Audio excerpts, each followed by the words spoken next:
just the TV show, the Trump TV show. But Donald Trump takes his policy cues from this media show that he's participating in, to the point where there was an actual attempt to ban Muslims from traveling to the United States that went all the way up to court, where this administration is actually not taking the kind of action that one would think they would to combat domestic extremism, which is of the white nationalist variety. They're just not doing it. So there's actually, the consequences are coming out of the TV and into the real world. Yes, they're getting their policy prescriptions from Fox News, but they're running the White House like The Simpsons on Fox Entertainment. I think that may be the only thing that's rescued us so far. Now, this is now, as someone has said earlier, this has been going on in American conservatism as long as I've been following politics, which goes back to about 1979. It's reached an apex now. It's more crude. It's more reckless. But it's been the coin of the realm on that side of the political spectrum for decades. And I think it is the responsibility of American conservatives to clean their own house.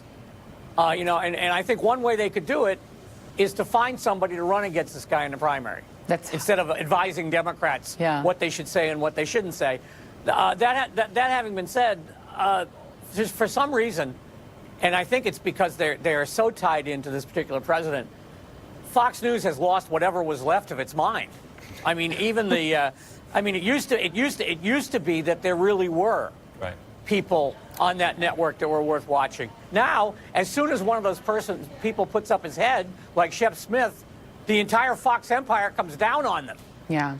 And Jennifer, as a conservative on the panel, is there a voice in conservatism that still has the power to intervene? Because, I mean, Donald Trump, rather than backing down, Democrats are always kind of scrambling to correct whatever it is that they've said that they think might have offended someone. Donald Trump has pinned that Ilhan Omar tweet. He has pinned it to his profile.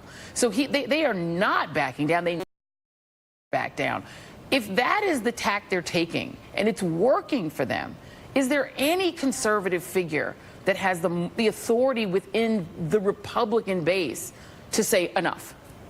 I think the sad answer to that is no. I think he has morally and intellectually corrupted the entire movement, whether it's the Republican Party or the larger conservative movement. You have publications that used to be prestige publications in the conservative stratosphere that do nothing, that encourage this sort of thing. There is no one like George W. Bush, who went to a mosque days after 9/11 to make this point. There is no one like Ronald Reagan, who is there talking about the wonders of immigration for America. These people have gone off the deep end, and I think they are past the point of no return. So I would wish that there would be someone from a very conservative, a right-wing perspective that would stand up, but they haven't. And look what's become of the social conservative, the so-called evangelical Christian conservatives. Those people are the worst. They're the ones who are shouting the loudest. These people are Christians. They believe in religious equality and religious freedom, right? No, they believe in their own religious freedom, and they want to impose it on others. So I think we're in a very dangerous spot. And just on a big picture, it's not just that Fox is endangering people of color. It's not just that they are targeting Muslims.